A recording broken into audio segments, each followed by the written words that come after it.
Yoga for Yellowbellies, 4th lecture. Salutation to the sons of the morning. Do what thou wilt shall be the whole of the law. I should like to begin this evening by recapitulating very briefly what has been said in the previous 3 lectures, and this would be easier if I had not completely forgotten everything I said. But there is a sort of faint glimmering to the effect that the general subject of the series was the mental exercises of the yogi.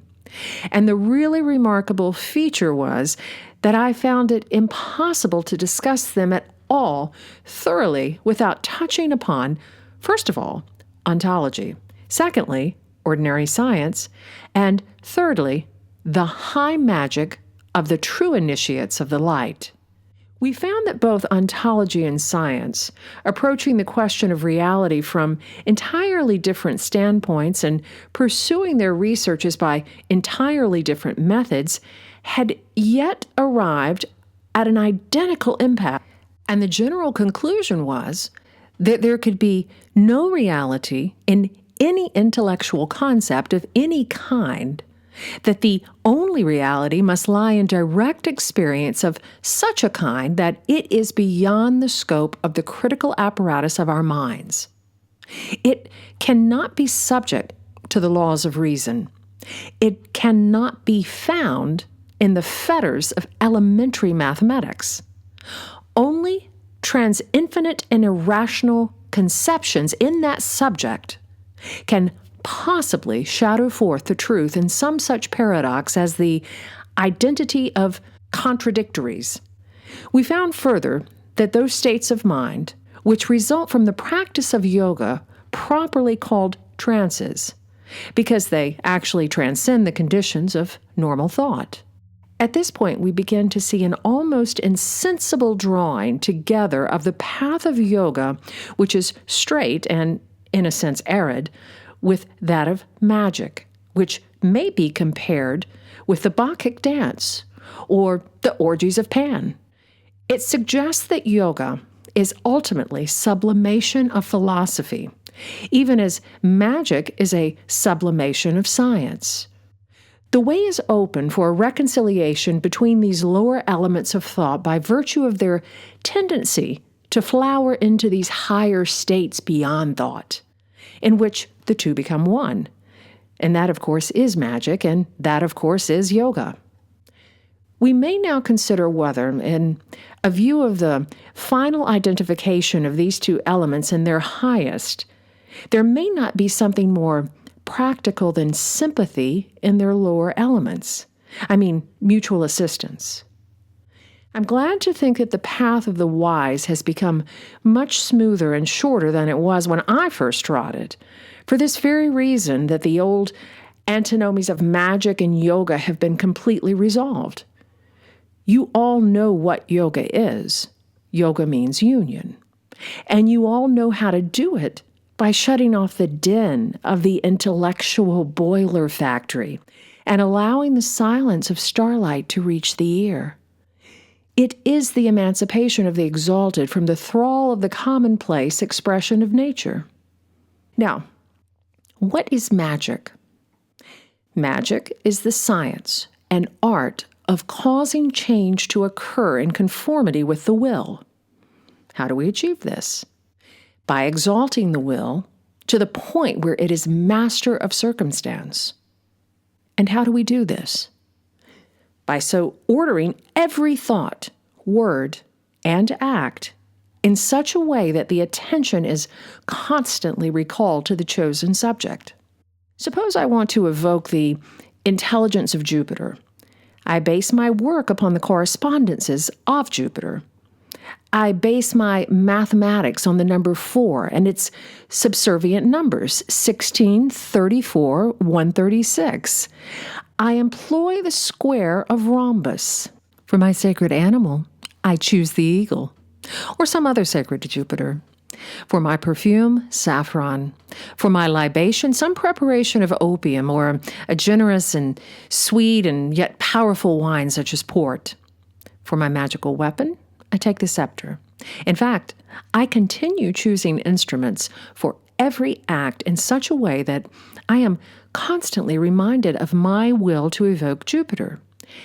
I even constrain every object. I extract the Jupiterian elements from all the complex phenomena which surround me. If I look at my carpet, the blues and purples are the colors which stand out as light against an obsolescent and indeterminate background. And thus, I carry on my daily life using every moment of time in constant self-admonition to attend to Jupiter. The mind quickly responds to this training, and it very soon automatically rejects as unreal anything which is not Jupiter. Everything else escapes notice. And when the time comes for the ceremony of invocation, which I have been consistently preparing with all devotion and assiduity, I am quickly inflamed. I am attuned to Jupiter. I am pervaded by Jupiter. I am absorbed by Jupiter. I am caught up into the heaven of Jupiter and wield his thunderbolts. Hebe and Ganymedes bring me wine. The queen of the gods is throned at my side, and for my playmates are the fairest maidens of the earth. Now, what is all this but to do in a partial, and if I may say so, romantic way, what the yogi does in his more scientifically complete yet more austerely difficult methods? And here the advantage of magic is that the process of initiation is spontaneous and, so to speak, automatic. You may begin in the most modest way with the evocation of some simple elemental spirit, but in the course of the operation, you are compelled, in order to attain success, to deal with higher entities. Your ambition grows, like every other organism, by what it feeds on. You are very soon led to the great work itself. You are led to aspire to the knowledge and conversation of the holy guardian angel. And this ambition, in turn, arouses automatically further difficulties, the conquest of which confers new powers. In the Book of the 30 Aethers, commonly called the Vision and the Voice, it becomes progressively difficult to penetrate each aether. In fact, the penetration was only attained by the initiations which were conferred by the angel of each aether in its turn. There was this further identification with yoga practices recorded in this book. At times, the concentration necessary to dwell in the aether became so intense that definitely somatic results were obtained. We see, then, that the exaltation of the mind by means of magical practices leads, as one may say in spite of itself, to the same result as occur in straightforward yoga. I think I ought to tell you a little more about these visions. The method of obtaining them was to take a large topaz, beautifully engraved with the rose and cross of 49 petals. And this topaz was set in a wooden cross of oak painted red. I called this the shoestone in memory of Dr. Dee's famous shoestone. I took this in my hand and proceeded to recite in the Enochian or angelic language the call of the 30 Aethers, using in each case the special name appropriate to the Aether. Now, all this went very well until about the 17th, I think it was, and then the angel, foreseeing difficulty in the higher or remoter Aethers, gave me this instruction. I was to recite a chapter from the Quran, what the Mohammedans call the chapter of the unity. Qul huwa Allahu ashad, Allahu asamad, lam yalid, wa lam yulad, wa lam yakun, lahu kufuwan ashad. I was to say this, bowing myself to the earth after each chapter, 1,001 times a day, as I walked behind my camel in the great eastern erg of the Sahara. Now, I do not think that anyone will dispute that this was pretty good exercise, but my point is that it was certainly very good yoga. From what I've said in previous lectures, you will all recognize that this practice fulfills all the conditions of the earlier stages of yoga. And it is therefore not surprising that it put my mind in such a state that I was able to use the call of the 30 Aethers with much greater efficacy than before. Am I then supposed to be saying that yoga is merely the handmaiden of magic, or that magic has no higher function than to supplement yoga? By no means. It is the cooperation of lovers, which is here a symbol of the fact. The practices of yoga are almost essential to success in magic. At least I may say from my own experience that it made all the difference in the world to my magical success when I had been thoroughly grounded in the hard drill of yoga. But I feel absolutely certain that I should never have obtained success in yoga in so short a time as I did had I not spent the previous 3 years in the daily practice of magical methods. I may go so far as to say that just before I began yoga, seriously, I had almost invented a yogic method of practicing magic in the stress of circumstances. I had been accustomed to work with full magical apparatus in an admirably devised temple of my own. Now I found myself on shipboard or in some obscure bedroom of Mexico City or camped beside my horse among the sugar canes in lonely tropical valleys or couched with my rucksack for all pillow on bare volcanic heights. I had to replace my magical apparatus. So I would take the table by my bed or stones roughly piled for my altar. My candle or my alpine lantern was my light. My ice axe for the wand, my drinking flask for the chalice, my machete for the sword, and a chapati or a sachet of salt for the pentacle of art. Habit soon familiarized these rough and ready succedanea. But I suspect that it may have been the isolation and the physical hardship itself that helped, that more and more my magical operation became implicit in my own body and mind. When a few months later I found myself performing in full operations involving the formula of the neophyte, for which see my treatise Magic, without any external apparatus at all. A pox on all these formulistic Aryan sages. Unless one wants to be very pedantic, it is rather absurd to contend that this form of ritual forced upon me, first by external and next by internal circumstances, was anything else but a new form of asana, pranayama, mantra yoga, and pratyahara in something very near perfection. And it is therefore not surprising that the magical exaltation resulting from such ceremonies was, in all essential respects, the equivalent of samyama. On the other hand, the yoga training was an admirable aid to that final concentration of the will which operates the magical ecstasy. This, then, is reality, direct experience. How does it differ from the commonplace everyday experience of sensory impressions which are so readily shaken by the first breath of the wind of intellectual analysis? Well, to answer first of all in a common sense way, the difference is simply that the impression is deeper. It is less to be shaken.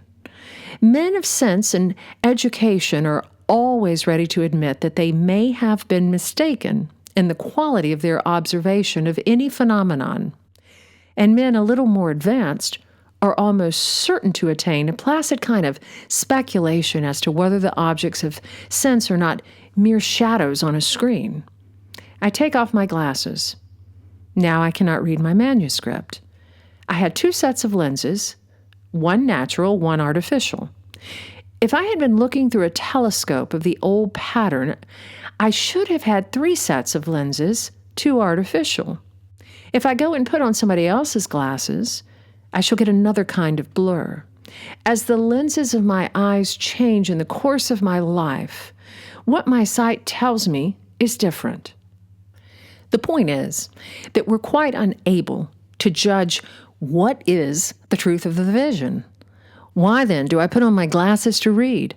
only because the particular type of illusion produced by wearing them is one which enables me to interpret a prearranged system of hieroglyphics in a particular sense which I happen to imagine I want. It tells me nothing whatever about the object of my vision, what I call the paper and the ink, which is the dream, the clear legible type or the indecipherable blur. But in any case, any man who is sane at all does make a distinction between the experience of daily life and the experience of dream.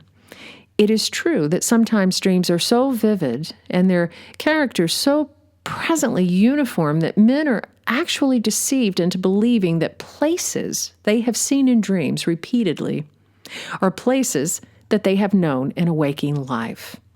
But they are quite capable of criticizing this illusion by memory, and they admit the deception.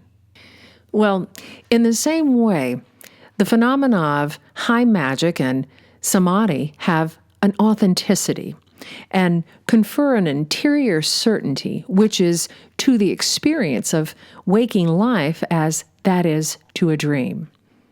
But apart from all this, experience is experience, and the real guarantee that we have of the attainment of reality is its rank in the hierarchy of the mind. Let's ask ourselves for a moment, what is the characteristic of dream impressions as judged by the waking mind? Some dreams are so powerful that they convince us, even when awake, of their reality. Why then do we criticize and dismiss them? Because their contents are incoherent? Because the order of nature to which they belong does not properly conform with the kind of experience which does hang together after a fashion? Why do we criticize the reality of waking experience? On precisely similar grounds, because in certain respects, it fails to conform with our deep instinctive consciousness of the structure of the mind. Tendency. We happen to be that kind of animal. The result is that we accept waking experience for what it is within certain limits. At least we do so to this extent that we base our action upon the belief that even if it is not philosophically real, it is real enough to base a course of action upon it. What is this ultimate practical test of conviction? Just this, that it is our standard of conduct. I put on the glasses in order to read. I'm quite certain that the blurred surface will become clear when I do so. Of course, I may be wrong. I may have picked up somebody else's glasses by mistake. I might go blind before I could get them into position. Even such confidence has limits, but it is a real confidence. And this is the explanation of why we go ahead with the business of life. When we think it over, we know that there are all sorts of snags and that it's impossible to formulate any proposition which is philosophically unassailable, or even one which is so from a practical standpoint. We admit to ourselves that there are all sorts of snags, but we take our chance of that, and we go ahead in the general principles inculcated by our experience of nature. It is, of course, quite easy to prove that experience is impossible. To begin with, our consciousness of any phenomenon is never the thing itself, but only a hieroglyphic symbol of it. Our position is rather that of a man with a temperamental motor car. He has a vague theory that it ought to go on general principles, but he's not quite sure how it will perform in any given circumstances. Now, the experience of magic and yoga is quite above all this. The possibility of criticizing the other type of experience is based upon the possibility of expressing our impressions in adequate terms.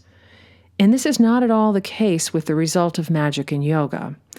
As we have already seen, every attempt at expression in ordinary language is futile. where the hero of the adventure is tied up with a religious theory. We get the vapid and unctuous bilgewater of people like St. John of the Cross. All Christian mystics are tarred with the same brush. Their abominable religion compels them to every kind of sentimentality, and the theory of original sin vitiates their whole position because instead of the noble and inspiring trance of sorrow, they have nothing but the miserable, cowardly, and selfish sense of guilt to urge them to undertake the work. I think we may dismiss altogether from our minds every claim to experience made by any Christian of whatever breed of spiritual virus as a mere morbid reflection, the apish imitation of the true ecstasies and trances. All expressions of the real thing must partake of the character of that thing, and therefore only that language is permissible which is itself released from the canon of ordinary speech, exactly as the trance is unfettered by the laws of ordinary consciousness. In other words, the only proper translation is in poetry, art, and music. If you examine the highest poetry in the light of common sense, you can only say that it is rubbish, and in actual fact you cannot so examine it at all, because there is something in poetry which is not in the words themselves, which is not in the images suggested by the words, "O windy star blown sideways up the sky." True poetry is itself a magic spell, which is a key to the ineffable. With music, this thesis is so obvious as hardly to need stating. Music has no expressed intellectual content whatever, and the sole test of music is its power to exalt the soul. It is then evident that the composer is himself attempting to express in sensible form such sublimities as are attained by those who practice magic and yoga as they should. The same is true of plastic art, but evidently in much less degree, and all those who really know and love art are well aware that classical painting and sculptures are rarely capable of producing these transcendent orgasms of ecstasy, as in the case of higher arts. One is bound to the impressions of the eye. One is drawn back to the contemplation of a static object. And this fact has been so well understood in modern times by painters that they've endeavored to create an art within an art. And this is the true explanation of such movements as surrealism.